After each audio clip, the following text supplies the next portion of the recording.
Welcome to Ending the Stupid Gender War. This show is only for intelligent, mature, non-ADHD, non-doom scrolling people only. So if you're one of those people, I advise that you leave right now because you just won't make it. You won't learn anything. Go back to the cat videos. So subscribe and share this video with everyone you know if you are an intelligent, mature person interested in this show. And let us go ahead and begin, shall we? All right, what do we have for today? I wonder how brutal things are going to get. Seems to be that the topic for today's show is going to be dating struggles. Always like that topic. Got some new content here. So number one from the ladies, what are their complaints? Number one, the audition that never ends. You wanted a girlfriend experience for free. So you invented the talking stage, an infinite limbo where I perform all the emotional labor of a partner while you retain the right to vanish without notice. You get daily texts, good morning selfies, and my undivided attention. And I get a maybe.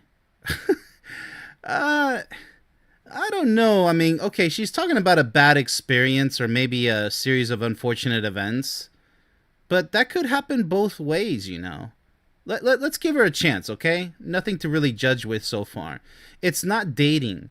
It's an open-ended audition where the director won't tell me if I got the part because he's still casting other actresses. Okay, obviously, she means that she's just taking a number and getting in line. She wants to be the one for you. I don't know, sweetie. I mean, are you filling in all of his expectations? And I mean all of them. Upstairs and downstairs, inside and out. That's the way love works. And if you give it your all to him and he still rejects you, then there's nothing wrong with you and you need to move on. How about that? Her point is that the talking stage is a one-sided arrangement where men receive all the benefits of connection without any of the commitment. That's not true. Leaving women in permanent uncertainty while their time and energy are drained. Well, okay, look. Two mistakes. Number one, you're dating the wrong people. Number two, why are you dating?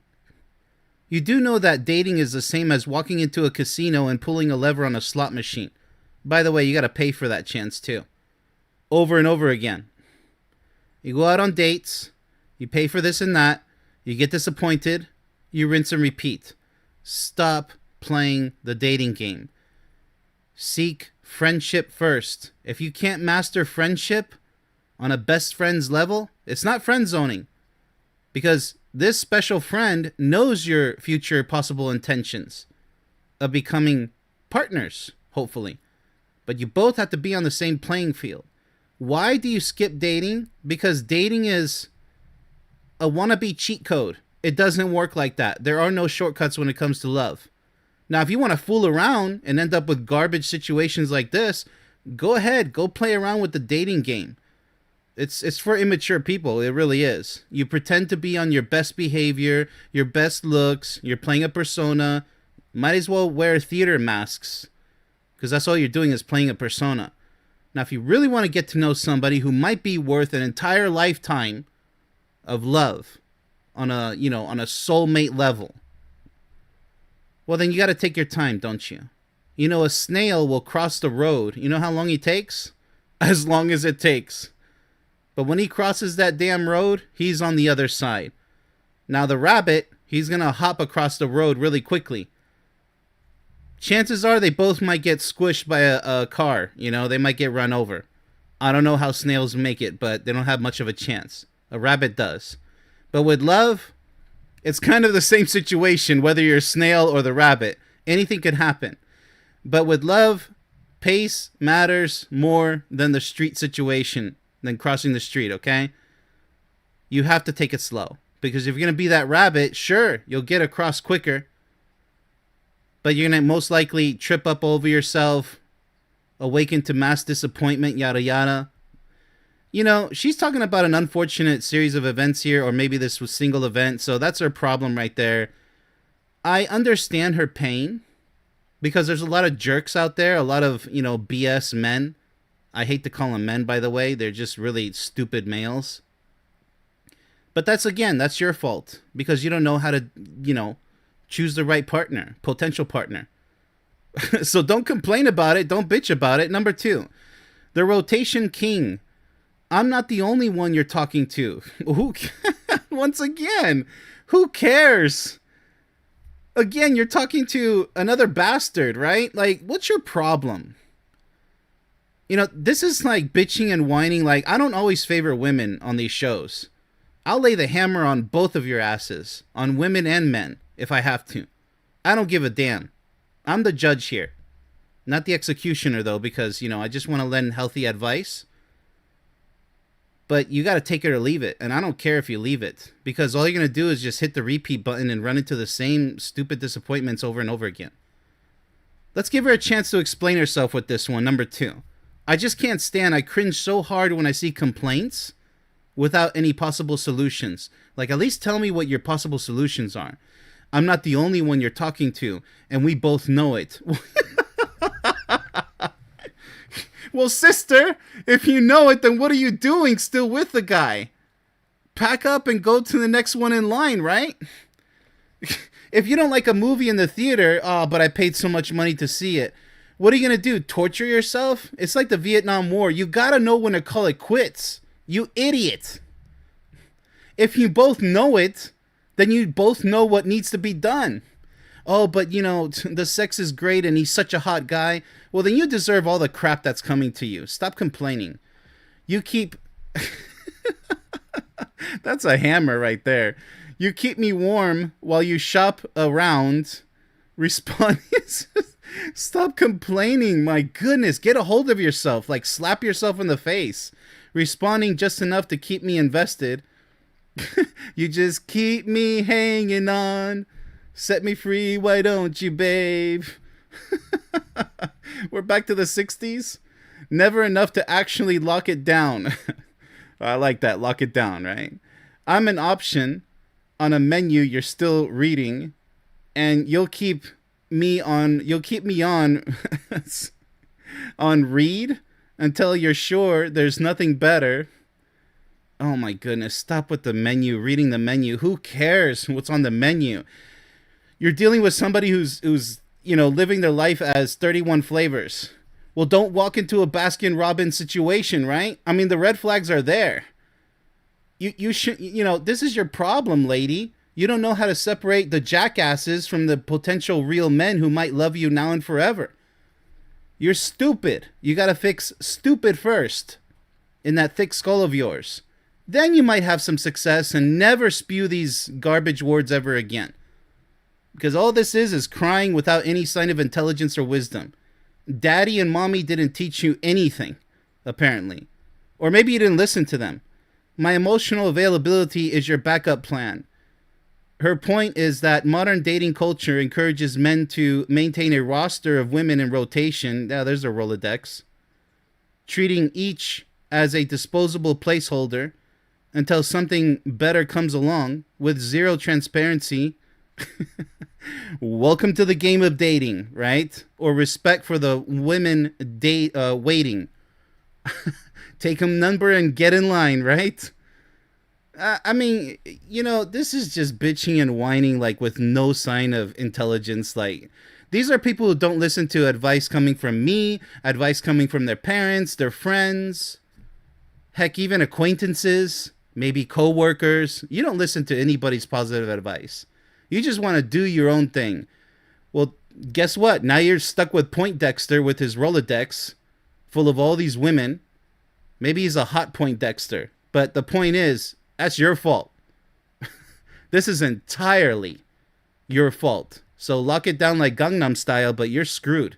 Number 3, the breadcrumbs diet. Oh yeah, breadcrumbing. That's the new term for this. You feed me just enough attention to keep me hungry. Well, you need a buffet of love, right? So like I said, you need to know the difference between a little cheap bistro in the middle of nowhere that probably has, you know, bad food versus a clean buffet where, you know, I mean, the analogy is not going to work with multiple people, but quality people, quality. You know, when you meet somebody who's capable of loving you now and forever, that's like the best steakhouse you can possibly go to, right? One huge steak, that's all you need. But if you're going to play this buffet game, you know, like, well, I don't understand. You know, well, what did you expect? A buffet has a ton of food, right? You can't even make up your mind. Why did you walk into the buffet? Number three, right? It's so similar to number one and two. Number two is similar to number one. It's just like the same, you know, bitch fest here. But let's go ahead and give her one last little thread of a chance, shall we? You know, you just keep me hanging on. That song keeps popping up in my head right now. My goodness, man. A reply there. A we should hang out soon. Okay. That never materializes. You know exactly what you're doing. Well, so do you, I hope. You're not confused. You're strategic. Now she's complimenting the bad guy. You want me available but not demanding, warm but not entitled. You've optimized the minimal effort required to keep a woman on life support. Oh my goodness, stop with the drama. While you live your actual life elsewhere. Her point is, my goodness, please tell me her point, that the talking stage is often a calculated exercise and minimal investment where men deliberately dole out small doses of attention. Yeah, that's breadcrumbing, I get it. To maintain access without ever delivering a real relationship. Once again, for the third freaking time, that's your problem. Strike out for the women. You know, you should have known better. You guys make garbage choices because, well, he has six-pack abs. He's 6 feet tall. He has a six-figure income. 666. I hope you know what that means, right? Like, look, if you meet a great guy who has whatever one of those six or two of the six or three out of six, you know, the 666, right? Great. But look at who you're ending up with. It's just as much your fault than it is, you know, it's not really his fault because he's messing around with you. And who knows how many other women. That's the way it goes when you play the dating game. That's why I say, if you establish a solid friendship with the guy and take it nice and slow instead of rushing into dating, then you might learn something. And you may never mess up like this ever again. Quality, not quantity. Slow down. Stop being an idiot. Switching gears to the men here. Number one, their first complaint. What do the guys have to say? I'm very curious. They might win this battle. Who knows? The compliance interview. You call it talking. I call it an interrogation. Every message is a test. Yeah, there's a lot of silly, you know, idiot women who play mind games with men. I can feel that. You know, like they want to try the Cosmopolitan magazine tricks on you.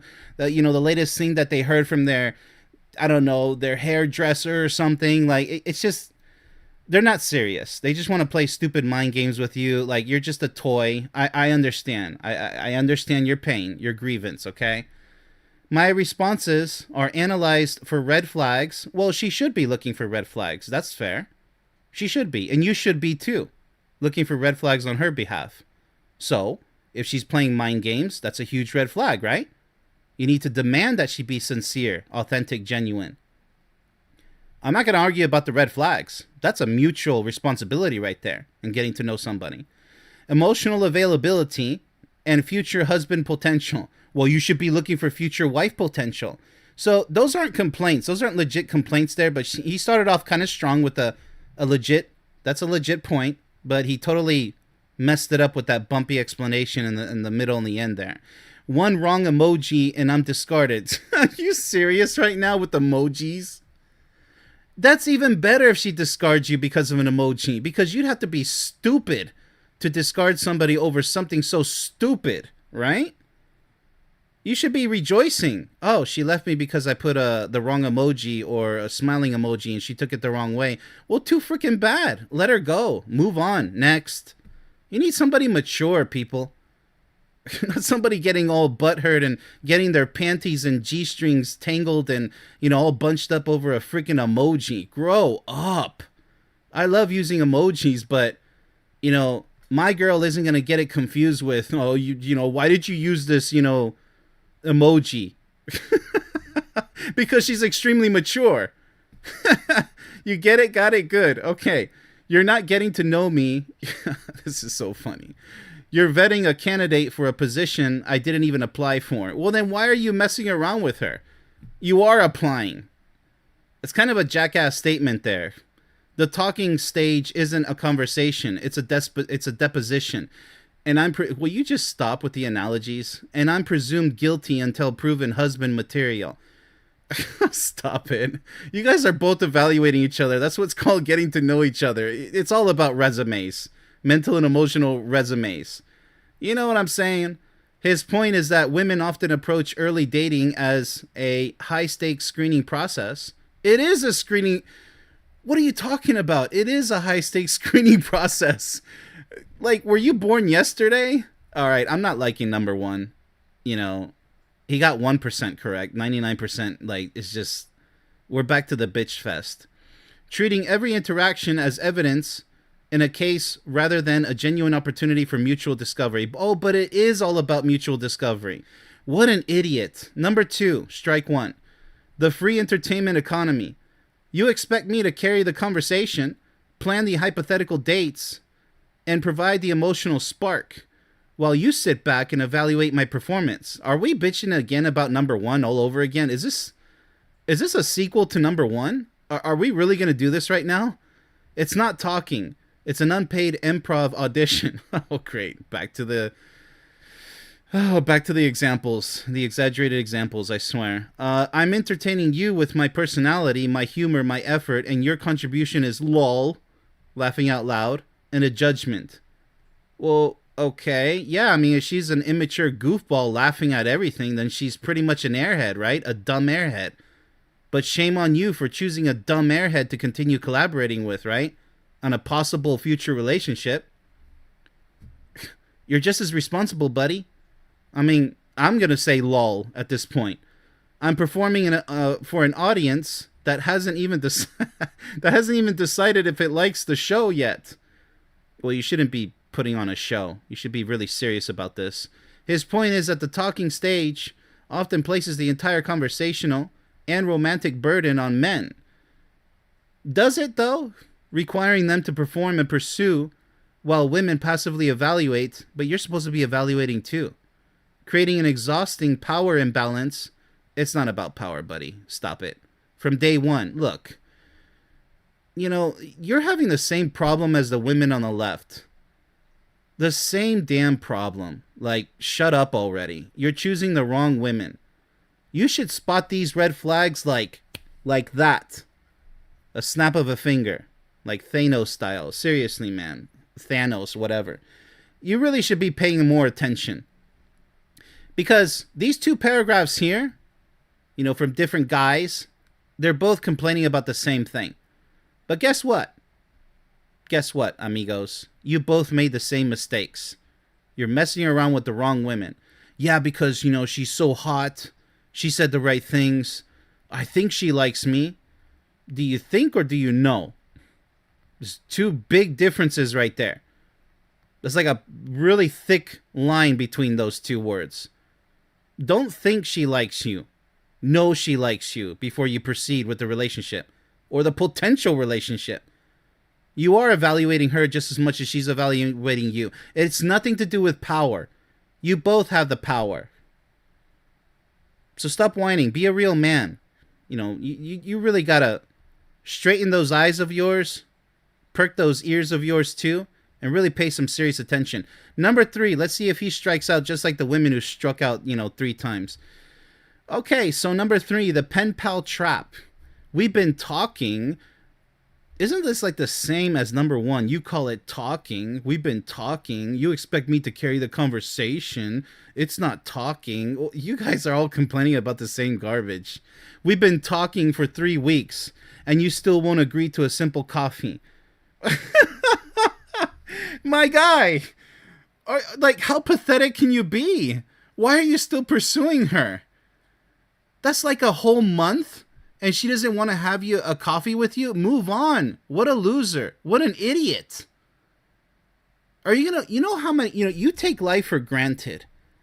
3 freaking weeks trying to pursue somebody who's not even interested in having a coffee with you. And I don't care what the excuses are. Move on. Stop it. You're literally wasting hundreds of hours, if not thousands. I don't know how many hours there are in a month. You go do the math. I got better things to do. All those freaking hours, those days, those weeks, right? 3 freaking weeks obsessing over somebody who's not even interested in you. What an idiot you are, right? You should know after at least 1 week, get the damn coffee together or something else. Doesn't have to be a coffee. If, the location of the Starbucks or whatever it is, I don't care. Change the plan. Meet somewhere else. Find out where she works. Not like a stalker creep, but you get the idea. You have to learn how to bend with the winds of change, because that's really poor responsibility in your behalf. Oh, it's her fault because she won't have a coffee with me. Like, cry me an ocean, buddy. We don't need more salt water in this world, I swear, but go ahead and cry all those salty tears about she won't have a coffee. It's been 3 weeks. What an idiot. Every time I ask, you're busy or you're not ready. Like get a clue. Right? Get a freaking clue, dude. You want the comfort of my attention without the risk of my presence. You're collecting validation. How are you establishing all this as fact? How? These are all assumptions. Maybe she's just not even interested in you and she's blowing you off. Not in a good way, by the way. Not building connection. Well, duh. That's a duh moment, isn't it? Captain Obvious. I'm not your boyfriend. Of course you're not. You don't even know each other yet. I mean, if you were her boyfriend, she wouldn't pass you up for a simple cup of coffee. Which after 3 weeks of ghosting you. I'm your notification. A warm body in your phone. Stop it. There's no warm bodies in phones. Stop it, dude. That's so cringe. Who makes you feel wanted? No, you're obviously not. You're not wanted. You're not America's most wanted right now because you're not acting like a real man. You're not her most wanted, on her FBI list or what. Look, man, you're just sucking right now, and not in a good way, man. You're not. Wow. You're just sucking for air because you're just hyperventilating over something that is pretty mighty obvious. She doesn't like you. She doesn't care about you. Move on. I don't care if you're one of those idiots who sees but some other guy's going to get her and she's a real catch. Well, then all of you are losers pursuing that piece of garbage. And you know what? Maybe she's not a piece of garbage. Maybe she just doesn't like you for XYZ reason and she's a great woman. We don't know that. But all I know here is that you're being rejected indirectly. So you need to turn that into direct rejection and move on. If she comes crawling back later, wanting, oh, I'm finally ready for that coffee, say, nah, too bad. You snooze, you lose. Too late. Because what if you're a great guy and you're like, well, I'm not sure. It's been 3 weeks. I'll give you the benefit of the doubt. I'll toss you a bone. Well, then she's the idiot. Isn't that true? It is. Okay, yes or yes. All right, make up your mind. Wanted until a real option appears. Okay. His point is that some women use the talking stage as an endless source of attention and validation. I don't even know what the talking stage is. What are you guys talking about? Is this a new term? Is this communicating via technology or, word of mouth, personally? What is this talking stage? Stop it, people. Stop it.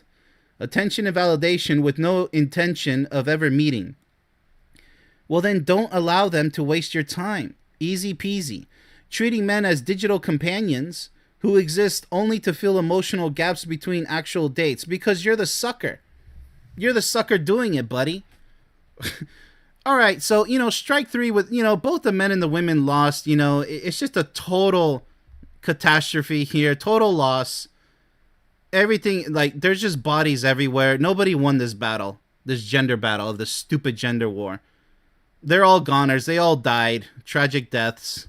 Actually, a lot of them committed, they took their own lives here because really they fell on their own swords. That's how retarded this was. I'm not impressed. This was sad. Women didn't win.